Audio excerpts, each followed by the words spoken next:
يا عسل يا قمر. نعم يا عمو. لا عمو ايه، ما تقوليش يا عمو، قولي لي يا محاميحو. محاميحو؟ انت مش مكسوف على سنك؟ ليه يا بنتي في ايه؟ انا كنت بس عايز اشوف الساعه كام بس. وانت يعني محسسني ان انت معكش الموبايل؟ لا اصل انا ما بعرفش اقرا. ما بتعرفش تقرا؟ طب بص يا عمو احترم سنك عشان مفيش واحده تيجي تهزقك. طب بقول لك ايه، خدي عايزك. ايه ده؟ ما هو ايه بقى بيعملوا ده؟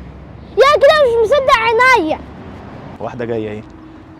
بقول لك ايه يا عسل، اتفضل. هي الساعه كام دلوقتي؟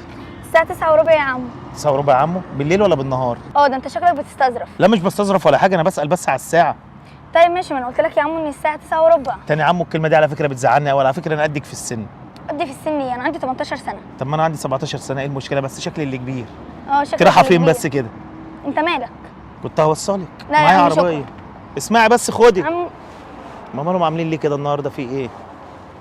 ورايح ابوس بابويا كده وابوه واقف على نفسه وعمال يعكس ويروح ويجي جاي. اخرس يا بدر، ما تقولش على بابا كده تاني، انت عبيط ولا ايه؟ وعلى فكره يا حبيبي مش بجاوب، تعالي انت وشوفي بعينك طالما انت مش مصدقاني. طبعا ما صدقش حاجه زي كده على بابا كبير في السن ويعرف كل حاجه ويعرف يستحمل الغلط. انا ما اعرفش بقى يا حبيبي، وهو بقى عمال يعكس ويروح ويجي جاي.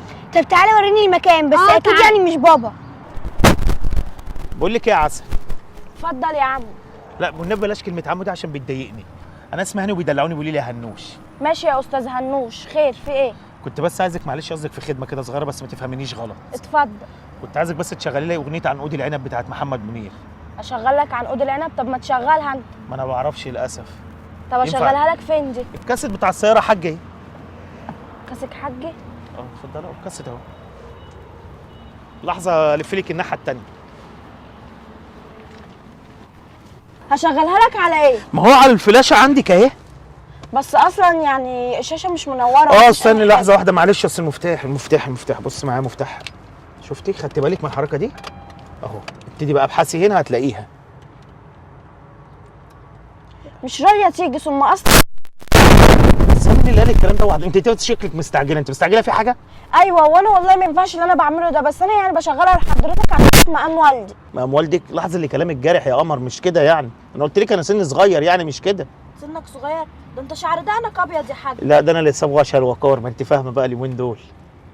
مالي شكلك انك مش مركزه معايا في حاجه ولا ايه؟ لا هو انا مش مركزه معاك، انا مركزه مع اللي وراه. ورايا؟ حبيبه ايه يا حبيبه، ايه اللي جابك في ايه؟ هو ايه اللي جابني يا بابا؟ ايه اللي انت بتعمله ده؟ ومين دي؟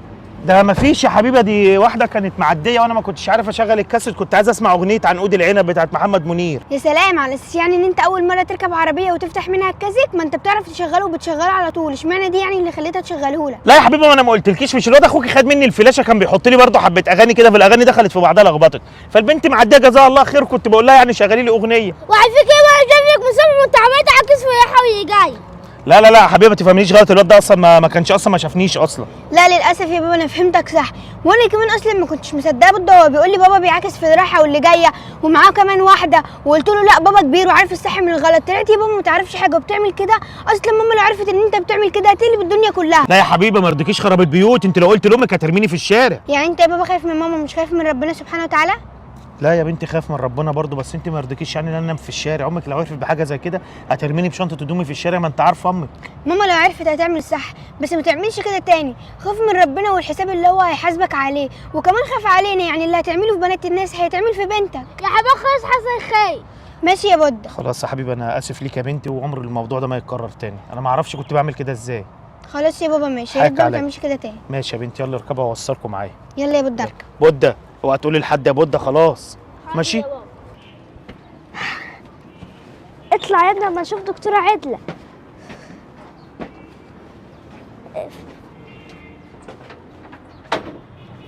هي الحيوانات ما بقتش بتتعب ولا ايه؟ الناس بقت بتحافظ على حيواناتها؟ السلام عليكم يا دكتوره، الحقيني. وعليكم السلام. الحقيني يا دكتوره. في ايه؟ اخويا الصغير عمال يعيط طول الليل وطول النهار، لما رحت كشفت عليه قالوا لي روح اكشف عليه بسرعه لا يكون عنده انيميا فول. انيميا فول؟ طب عديه بسرعه.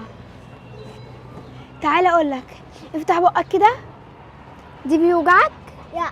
طب الحته اللي هنا بتوجعك؟ لا. امال ايه بيوجعك بالظبط؟ مفيش حاجه اصلا بتوجعني. هو اصلا يا دكتوره مش دوت، ده اخويا الصغير اللي عنده 3 شهور اللي على ايدي ده. طب وماله ده كمان؟ انت اكلتيه فول ولا حاجه؟ ده انا اكلت فول وطعميه وشيبس وباكل حاجات كتير قوي. الاكل اللي احنا بناكله باكله له. عيل عنده 3 شهور بتاكليه كل الحاجات دي؟ اه طيب بصي، روحي واكليه بسبوسه وكنافه وجلاش، اكليه حاجات حلوه كتير هيبقى كويس. اصلا انا دكتوره بيطريه مش دكتوره بني ادمين. خلاص عادي، انا ما خسرناش حاجه. اروح اجيب لك الكلب بتاعي واجي اكشف عليه. بالمره نكسبك اي فلوس وخلاص. يلا يا البنت المجنونه دي. تعالى، ده انا جايبه لك دكتوره زي الفل، هتخليك تاكل الاكل الصحي كل يوم. بس هي باين عليها دكتوره مجنونه كده شويه، بس ان شاء الله هتخففك عشان تخليك تضحك وتتخن كده. تعالى خد يا دكتوره اكشف على اخويا الصغير، قصدي كلب الصغير ده. ارسلك على حل اخوك الصغير ولا الكلب بتاعك؟ الكلب يا دكتوره، عشان انت قلت انت دكتوره بيطريه. كلب اكشفي عليه بقى، ما كانش من امبارح بالليل مش عايز ياكل. ما كانش من امبارح بس، ده المفروض يقعد اسبوع ما ياكلش. لا يا دكتوره، ما هو عنده انيميا فول. انيميا فول؟ هو انت اكلتي فول؟ لا ما اكلوش فول. طيب وريهوني كده. اهو امسك ايه. ده بصي، ده عنده انيميا فول. عايزه اقول لك بقى انت هتعملي ايه. قولي. انت تروحي البيت وتاكليه فول كتير وهو هيخف وهيبقى كويس. يعني بجد؟ يعني ملوش علاجات ولا اي حاجه؟ لا طبعا، ده هو كويس بس عنده شويه انيميا بس من الفول، محتاج ياكل فول. اكليه فول كتير. يلا روحي انا روحي. لو قلت والله يبقى في علاجات بقى وحاجات كده كتير، خفت والله. اصل انا معيش اي فلوس، معيش غير 50 جنيه في جيبي. كنت هجيب بس من كل حاجه عينه بس كده بسيطه. لا شفتي انا ريحتك ازاي. يلا بقى روحي اكليه فول كتير، المهم تاكليه كتير ماشي. تبان عليك اصلا دكتوره عبيطه ومحدش بيسمع كلامك. يا ربي، يعني وقت ما واحده تجيلي عشان تكشف على الحيوان بتاعها تكون مجنونه وكل شويه تقول لي فول وكمان تشتمني قبل ما تمشي. انا لازم الساعه دي بتاعتي تكبر عشان وياي كل اصحابي واخذهم. يا دكتور امسكي اكشفيها على الساعه دي، اما كل ما اشيلها مش بتقدر تكبر. اكشف لك على الزرقاء؟ يا ابني هو انت مجنون انت واختك من شويه تجيب لي اخوها الصغير وتقول لك شفيه عليه، وبعد كده تجيب لي كلب مش تعبان وانت تجيب لي زرعه. انا دكتوره بيطريه يعني دكتوره حيوانات، مش بكشف على الحاجات دي. روحي البيت واسقيها ميه وهي تطلع لك زرع. مش انت دكتوره حيوانات تكشفيه بقى على الزرعه بقى؟ ما هي دي مش إما حيوان، دي مش حيوان، دي زرعه. روح حط فيها ميه كل شويه وهي هتطلع لون اخضر ماشي. ماشي. يلا روح روح. العيله المجانين دي كلها. شكلها بقى الدكتوره دي مش بتفهم حاجه، هو ما يروح بقى نازقها وتطلع حاجات خاضيه كتير. بصي يا زعوة، انا جبت لك صحابك كتير قوي، وانت بقى وهتكبري وهتبقى شكلي خاضيه بقى زيهم وغير صحابي. بس كده كفايه عليك. ازي بقى التانية كده نقطه عشان هي لسه مزقيه. يلا تحط هنا بقى.